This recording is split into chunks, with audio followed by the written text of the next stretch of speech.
Boa noite, amigos. Nós recebemos com muito prazer um dos grandes nomes da política pernambucana, que eu conheço desde pequenininha, quando ela fazia traquinagem no Palácio do Governo, quando o pai dela, Gustavo Krause, era governador. E agora ela tem uma carreira brilhante, vereadora do Recife e agora deputada.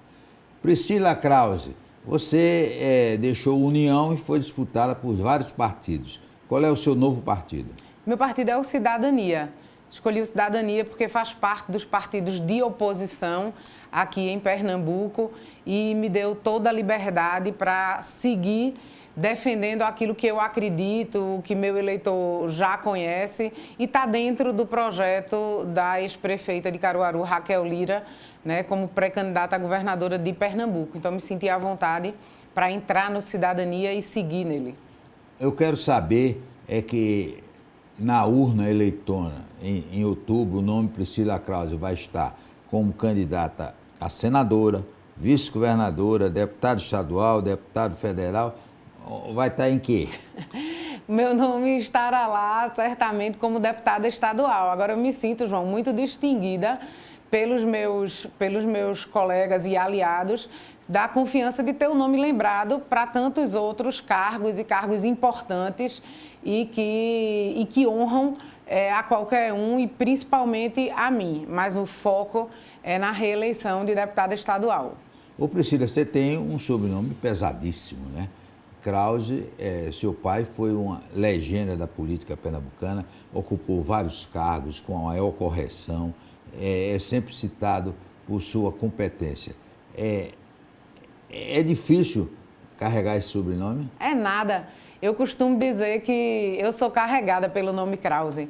Abre portas, cria uma expectativa muito positiva. Graças a Deus, por onde eu ando, eu encontro pessoas, desde a que jogaram futebol com o papai, aquelas que beberam junto com ele e aquelas que trabalharam com ele, fizeram parte de um momento importante da história do Recife, da história de Pernambuco. Eu encontro as pessoas que dizem assim, me chamam assim, olha, eu formei o meu filho graças às feirinhas típicas que seu pai criou quando era prefeito.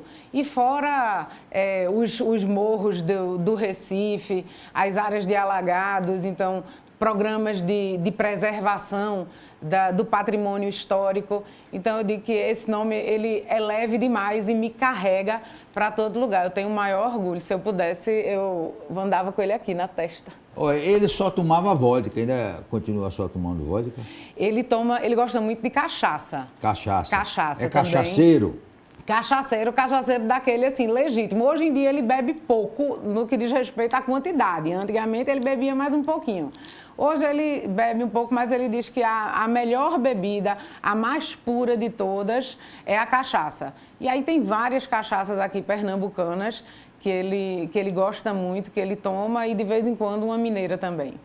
Ô Priscila, você tem se caracterizado por atitudes corajosas, fazendo denúncias realmente incríveis de erros que acontecem em Pernambuco. Qual é o segredo para você descobrir essas coisas?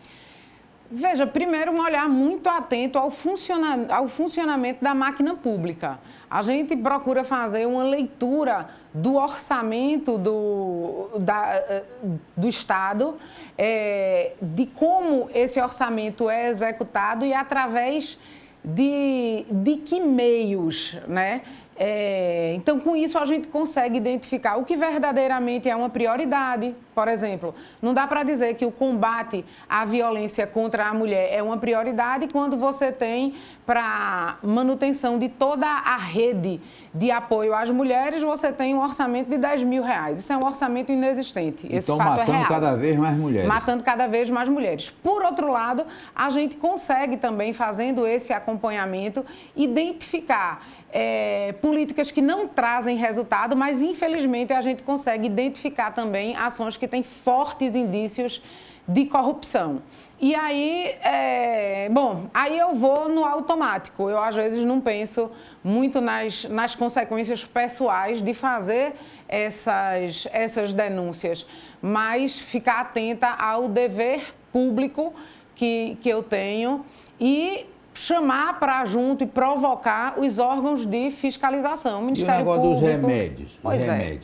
Isso aí foi uma coisa horrível, João, e muito triste, num período de pandemia, quando as pessoas estavam verdadeiramente sofrendo, né? Isso foi usado como uma desculpa para beneficiar grupos políticos e econômicos através de desvio. Então, compras exageradas a empresas que têm todas as características de empresas laranja, com baixa capacidade operacional, baixo capital social, enfim, quantidades compradas de uma maneira exagerada, como eu já falei.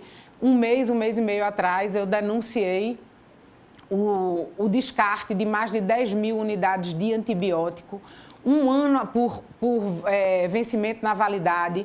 Um ano atrás, eu denunciei mais de 400 mil unidades do sedativo Propofol, no momento onde as pessoas estavam precisando desse medicamento mundialmente.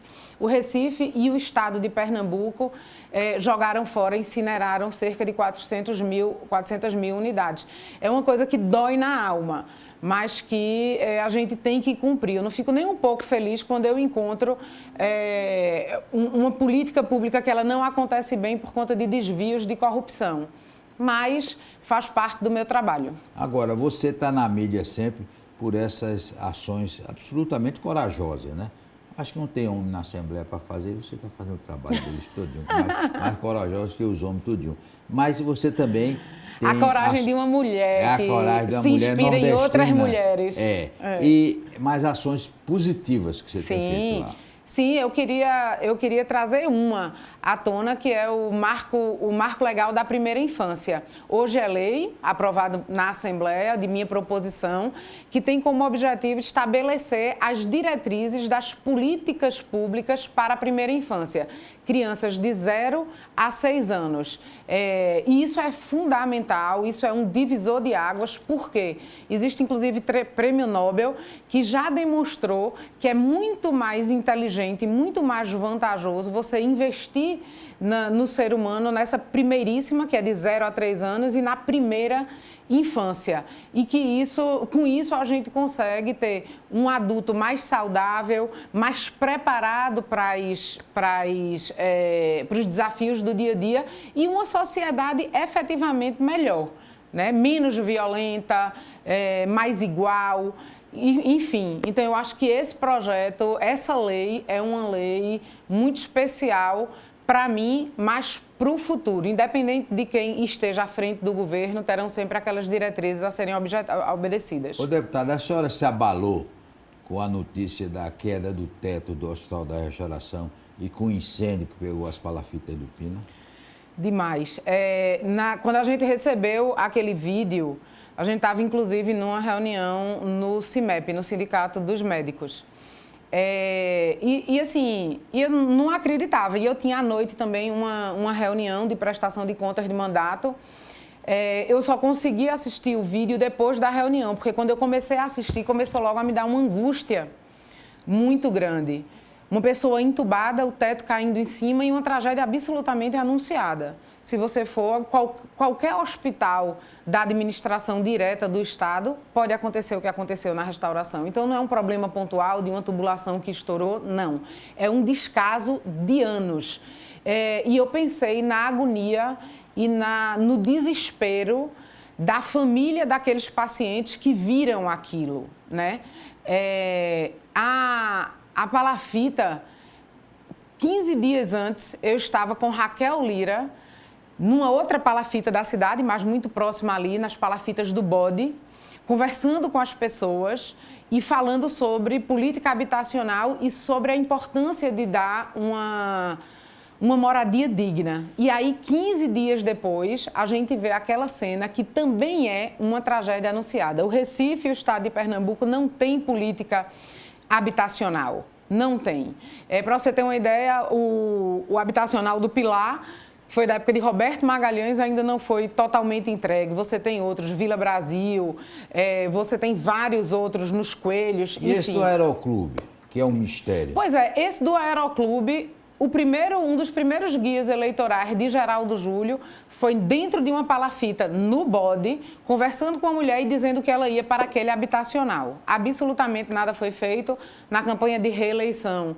Ele colocou uma placa ali naquele terreno, também não foi feito. E em 2020, quando se teve a eleição de João Campos, se começou a fazer alguma coisa, a obra está parada, não acontece, e aí já vai as pessoas com anos e anos, mais de uma década, 14 anos, 16 anos, esperando um lugar digno para morar, vendo o lugar do outro lado.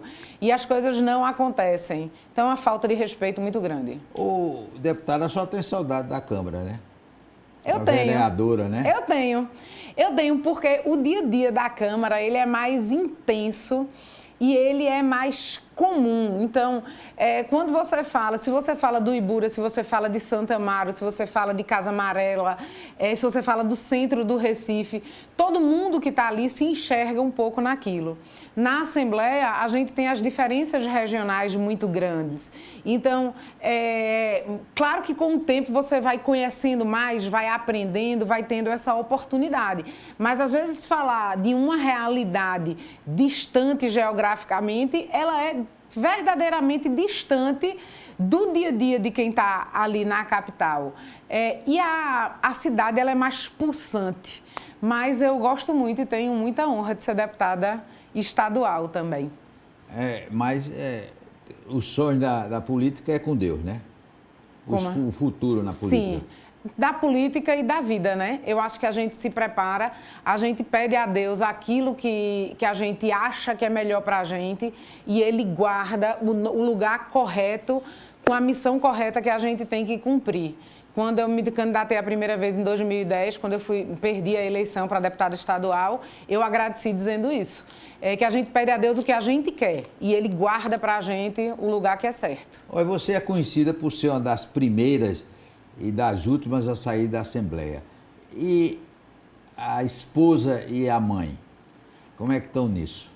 Tão bem. Hoje, depois de uma maturidade maior, a gente aprende a lidar mais com a escassez do tempo, a aproveitar melhor, organizar a vida de fato. Mas eu não tenho dúvida que tem uma parcela de compreensão enorme na família como um todo, principalmente do meu marido, Jorge, dos meus filhos, Matheus e Helena. Nessa reunião que eu fiz, tinha umas 300 pessoas, eu olhei para Matheus e Helena e disse: filho, filha, tenham paciência com manhinha, porque esse ano a gente vai ter que rodar muito. E eu já rodo normalmente, já fico muito distante, sempre que posso levo, mas nem sempre tem como fazer isso, porque eles também têm as obrigações dele, mas a gente vai levando de uma maneira tentando o mais harmoniosa possível, mas com muito amor, e explicando a eles o que é o meu trabalho.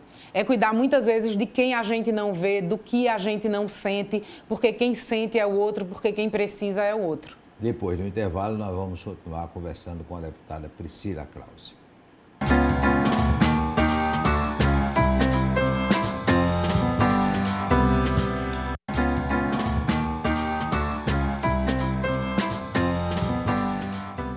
Priscila Krause, já foi anunciado agora que o governo do estado vai assumir o metrô do Recife. Certamente já está cheio de papéis de estudantes esse caso, né? Pois Veja, não dá para acreditar, faltando meses para acabar o governo Paulo Câmara, na verdade um governo que não começou, que esse governo se pronuncie agora, depois de tantos problemas que já existiram no metrô e que sempre foi dito, não, o metrô é um problema do governo federal, o metrô é um problema do governo federal, não tenho nada a ver com isso, porque o governador de Pernambuco faz isso, essa gestão do PSB faz isso. Diz assim, problema com criança, problema de creche, isso é problema de prefeitura. Problema de parto de baixa complexidade, isso é problema de prefeitura. Problema do metrô é problema do governo federal. Não, o que diz respeito aos pernambucanos é problema do governo estadual. A forma como o governo vai entrar nisso vai depender dos arranjos jurídicos e dos arranjos políticos. Agora, não dá para acreditar que quem cruzou os braços todos esses anos, durante quase 8 anos, chegue agora, na véspera de uma eleição, onde precisa arrumar discurso para conversar com as pessoas, né, vem dizer que vai resolver o problema do metrô. Não vai, não acredito. E o transporte público? Eu digo do Recife, né? A gente vive, é terrível, né? Muito ruim, muito ruim. O Recife tem o pior trânsito do mundo, né? E grande parte disso é um problema de falta de investimento no transporte de massa. E essa falta de investimento parte também de uma visão metropolitana que falta ao governo do Estado, falta ao governador Paulo Câmara. Ele liderar esse processo e tracionar o envolvimento dos prefeitos da região metropolitana nisso. Então, haja vista o que acontece com o BRT. O BRT de Pernambuco é o único BRT que não é BRT. Ele é tudo no mundo. Era da Copa. Já teve 2 Copas depois. Pois é, você tem ramal inacabado, você tem as linhas de BRT que deixam de ser exclusivas, os ônibus que não são mais ônibus adequados para o BRT. As estações do Rio abandonadas. As estações... A navegabilidade é uma piada de mau gosto. É um projeto que começou caro, sem sequer um estudo de viabilidade. Foi feito, acho que há uns 3, 4 anos atrás, já com toda essa bronca aí, um estudo de viabilidade contratado por R$2 milhões, e você tem uma auditoria no Tribunal de Contas do Estado, uma auditoria no Tribunal de Contas da União, e se perderam ali R$100 milhões numa dragagem, que parou. Sabe por que parou, João, a dragagem? Porque chegou num dado momento onde existiam as palafitas como aquelas que incendiaram. E aí a empresa que estava fazendo a dragagem disse: eu não posso continuar, porque se eu continuar vai causar uma instabilidade grande e vai desabar essas palafitas. E o que é que se fez em relação às palafitas? Porque para você cuidar do rio, você tem que cuidar de quem está na margem do rio e à margem da sociedade, né? Isso não foi feito. A situação, ela é uma situação que requer uma mudança rápida, com ações de curtíssimo prazo, de curto e de médio e longo prazo, mas precisa de mudanças quase que imediatas. Ô Priscila, Pernambuco vai crescer com Raquel Lira governadora? Tenho certeza absoluta disso. Raquel é uma gestora que já provou a sua capacidade e a sua competência, inclusive em momentos adversos. Porque eu sempre digo que ser bom no bom é fácil. Agora, você ser bom quando a conjuntura, quando os fatores estão dificultando, então você pegar uma prefeitura onde você tem um governo do Estado que infelizmente não age republicanamente, né, trata como adversário de uma cidade que tem problema de água, problema de desigualdade, problema de violência, e começar a conseguir reverter esses fatores. Caruaru foi a cidade que mais criou empregos formais no último ano em Pernambuco, quando Pernambuco é o primeiro lugar no país em desemprego, fez um investimento em massa na primeira infância, na educação infantil, organizou a saúde. As coisas que ela precisou comprar, precisou fazer para a pandemia, ficou de legado para a cidade. Então, o hospital que funcionava para o Covid, com respiradores comprados numa média de R$25 mil, eles estão lá atendendo a população de Caruaru, né? Então, eu acho que Raquel, ela provou já que é boa em momentos adversos, que é exatamente quando quem tem a característica de líder cresce e quem não tem essa característica diminui. Raquel cresceu diante das dificuldades, então não tenho dúvida nenhuma de que é o perfil que o pernambucano precisa. Você acha que está na hora de Pernambuco ter uma mulher no campo das princesas? De ter uma mulher e a mulher Raquel Lira. É a mulher que o Estado de Pernambuco precisa para governar. Então, no Palácio do Campo das Princesas, ali onde eu tive a oportunidade de brincar um monte. Trelar. Você trelava. De trelar, exatamente. De trelar, acompanhava a manhinha lá, ficava na cruzada, na época tinha a cruzada, ficava lá observando tudo, enfim, e trelando muito. está na hora de ser governado, sim, por uma mulher que já mostrou que tem capacidade. Então, é a mulher Raquel Lira. Ô Priscila, Jorginho, que é seu esposo, é de Garanhuns. Então, em função disso, você usa muito a 232. Como é que está a 232? Isso. Uso muito a 232, a 423. A 232 está muito ruim, vem muito ruim há um tempo grande. Agora se começou aquela obra da triplicação, que foi inclusive uma proposta de Mendonça em 2020, que eu era candidata a vice dele, de fazer. Então, o governo do estado assumiu aquela proposta, está fazendo. Não arrumou as estruturas laterais e estradas e caminhos alternativos suficientes para a gente passar por essa obra, mas ela é uma obra necessária. Agora, a 232, ela precisa de uma requalificação completa, é algo que varia entre 250 e 300 milhões de reais. E esse governo já disse que não tem sequer o projeto pronto para licitar. Então, é uma coisa que vai ter que ser feita a partir do próximo governo, bem como a luta pela 423, porque a gente está falando de desenvolvimento, a gente está falando de logística e a gente está falando da segurança das pessoas. Há trechos na 232 que são utilizados dentro da mesma cidade para sair de uma banda da cidade para ir para outra, né? E aí precisa toda de uma requalificação para dar segurança a todos os usuários. E o número de acidentes crescendo. Crescendo, o número de acidentes crescendo, gente morrendo, né? Prejuízo, enfim. A gente não pode admitir que a estrada chegue da forma como chegou por falta de manutenção.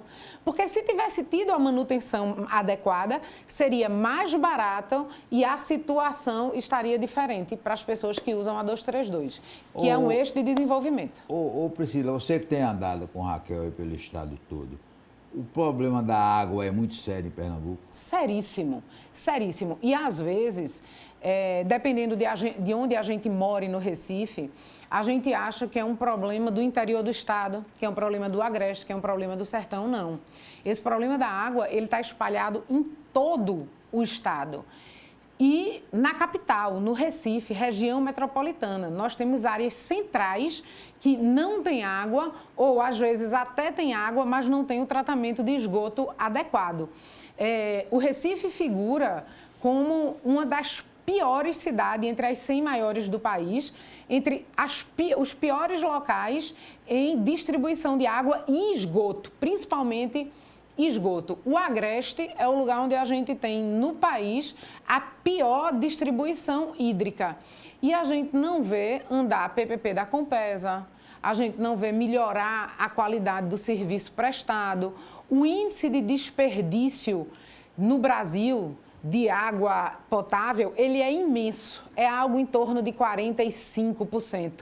Em Pernambuco, isso vai para mais de 50%. Então, dentre os piores, nós somos os piores no que diz respeito a desperdício, além de uma conta alta e que, no último ano, a Compesa aumentou essa conta 2 vezes.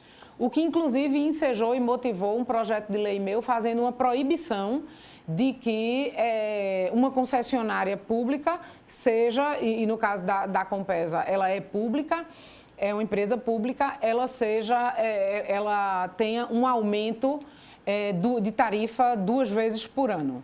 E para resolver esse problema, estará soluções no projeto de governo de Raquel? Sim, sim. Esse é um problema complexo, então a solução ela não será simples. Mas, certamente, a Compesa, que é uma empresa superavitária, que, inclusive, em alguns momentos, já transferiu os dividendos do governo do estado para pagar até folha e custeio da máquina pública. O que eu quero dizer com isso? Que é uma empresa que ela é lucrativa, mas que ela tem como objetivo o atendimento ao cidadão. O que a gente sabe é que o modelo que está aí não atende, não promove saneamento básico, não promove distribuição de água. Há recursos para isso, desde empréstimos internacionais que foram tomados até o próprio capital interno, o dinheiro próprio, e isso será mexido de uma maneira essencial para que a Compesa atenda a população. Olha, quando Gustavo Krause foi governador, ele privilegiou turismo e cultura. Você vai forçar isso no projeto de Raquel? Essa cultura tem que ser... Sim, isso converge. Quando a gente vê o trabalho que Raquel fez e desenvolveu em Caruaru, na área da cultura e na área do turismo, em uma cidade que já é pujante culturalmente como Caruaru, a gente vê que é mais uma convergência. De fato, meu pai ele tinha um apreço muito grande por acreditar que o turismo é uma forma democrática de gerar renda, de gerar riqueza de uma maneira distribuída, de uma maneira mais democrática, porque você pega toda uma cadeia produtiva e uma variação social muito grande. E a cultura, ela é transformadora, ela é civilizadora, posso dizer assim, ela forma o cidadão. E aí eu acho que tem uma junção muito grande, que era essa visão que meu pai tinha e uma visão que mamãe também tinha, em relação a uma visão que papai tem, que mamãe tinha, em relação a esse binômio aí e a essa questão cultural. Então, todas as manifestações culturais, desde a arte cênica, da poesia, da cultura pop, da cultura de rua, da arte popular, enfim, tudo isso forma e precisa estar na base das políticas públicas. Nós queremos agradecer a Priscila Carlos, dar os parabéns, que realmente ela é um exemplo de competência como deputada estadual e qualquer cargo que ela ocupe vai ser brilhante, com absoluta certeza. Forte abraço e até amanhã, se Deus quiser.